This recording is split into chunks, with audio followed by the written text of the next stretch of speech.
Hello and welcome back to my 30 videos in 30 days series. Today I'm going to talk about what I found in an attic while working on my summer job.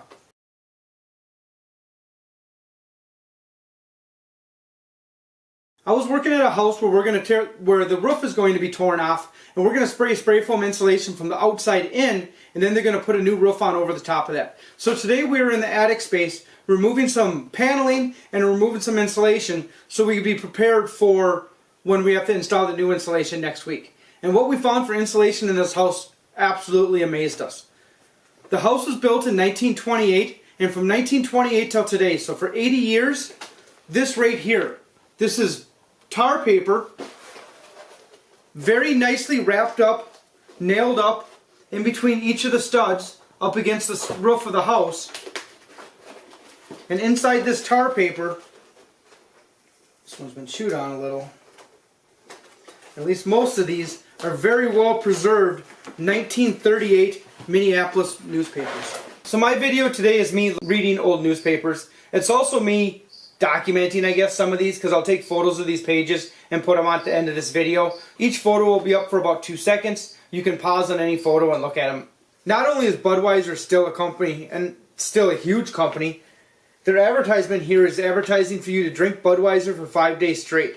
And then on the 6th day, go back to your old beer, and if you like it better, which they say you won't, you'll be back to Budweiser on day 7. And there are a lot of cigarette ads. A whole lot of cigarette ads. Cigarettes were cheap, $1.19 a carton. There's definitely differences in gasoline, but what I found is every gasoline ad, they talked about gas mileage and how their gasoline got you the best gas mileage.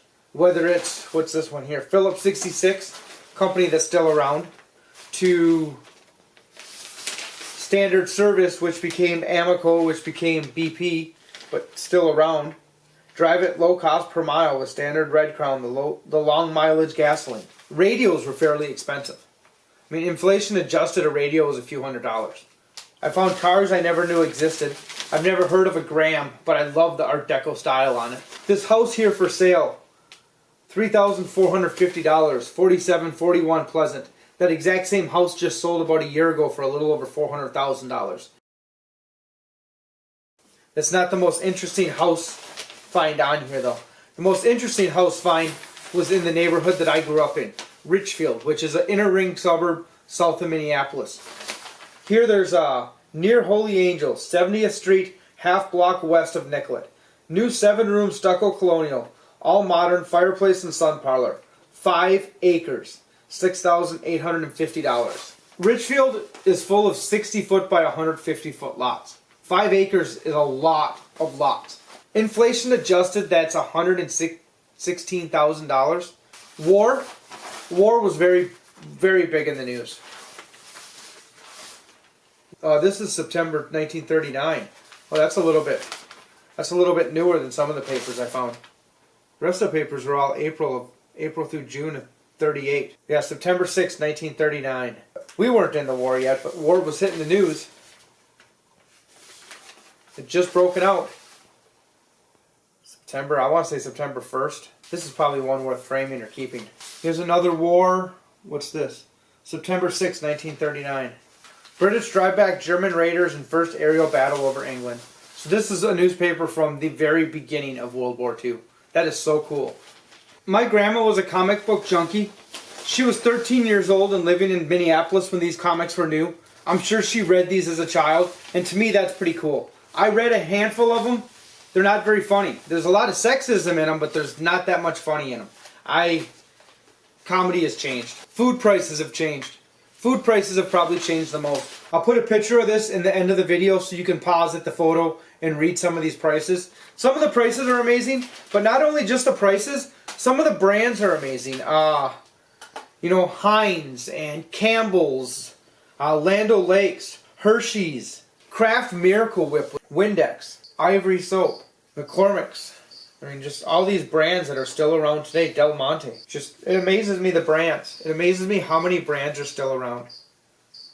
Crisco. I didn't even know Crisco was around in 38. I thought that was more of a 1950s thing. Either way, I'll have a photo of this. I'll have a photo of a lot of the things that I've shown in the end of this video. I'll have a lot of photos, even of things that I have not shown. One of the articles that was the most amazing to me, and Josh found it over lunch, and he is going to frame it. I do have a photo of it in the end of the video. I really couldn't believe it was in the paper. And with today's fake news, some of this old fake news just goes to show that fake news has always been around. War has always been around. Cars and real estate has always been for sale. Food has always been for sale. Sex sells. And the war on drugs is ridiculous today as it was then. I'm going to read to you an excerpt from the paper. Unfortunately, it says continued from page 7. We couldn't find the page 7. He has the pages around it. Hopefully he finds it. So I'm going to read you this short article. The article is called Growing Menace to School Children of the Devil's Weed. Most of the gang murders are committed by youths in their late teens, early 20s. These boys are first filled with hashish and flattered because they have been chosen by the boss for the big jobs, to go out with a much bravado and commit murder.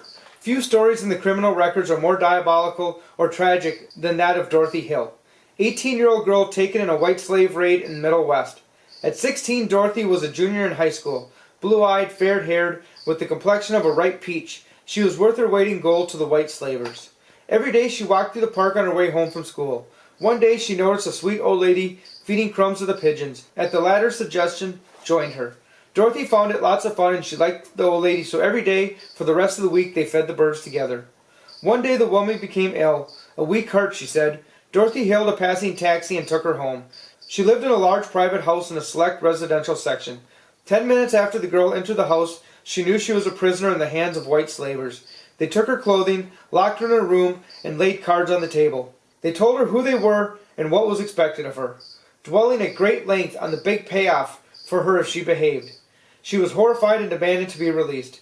She told them she'd never consent even if they killed her. They kept her locked in the room for a week after she fought everyone who entered. Finally, they persuaded her to smoke a marijuana cigarette, to soothe her nerves. In a week, she was a confirmed hashish addict. And then the slavers wrote the final chapter in their diabolical scheme. They cut off their supply. She begged, she pleaded for just one. Her nerves were completely shot. She could have all the cigarettes she wanted on their terms. She would have consented to any terms, submitted to any treatment to get relief from her agony, the relief that would only come from the marijuana. She accepted, so at 16, Dorothy Hill became a white slave for a marijuana cigarette. A word remains to be said about the methods of controlling the marijuana traffic. All of the states have laws of one kind or another relating to it, and a few months ago President Roosevelt signed the Marijuana Tax Act, a federal law which strictly defines the federal use of the drug and the plant from which it comes. Violation of this law is punishable by a jail sentence of from 20 months to 5 years, with or without a $2,000 fine. The fine is left to the discretion of the judge, but the jail term is mandatory. However, no law on earth will be enough to control the use of a plant which thrives as readily as a common garden weed, unless that law is backed up by a campaign of public enlightenment. The only sure defense is to educate old and young on the dangers of marijuana. Let us train our children to protect themselves against the reefer and the pink pill, and make a call to arms to all decent, right-thinking people to fight this latest underworld scourge. Didn't matter that they locked her in a room naked for a week. It was the marijuana cigarette that broke her down. The devil's weed. I'll have the photo of this article in the end of this video. I also have it up on my Instagram, and I have a link to my Instagram in the description. I hope you like these old ads and these old stories as much as I did. I hope you stop and pause the video and read through some of them in the end. Thanks for watching, and until next time, peace.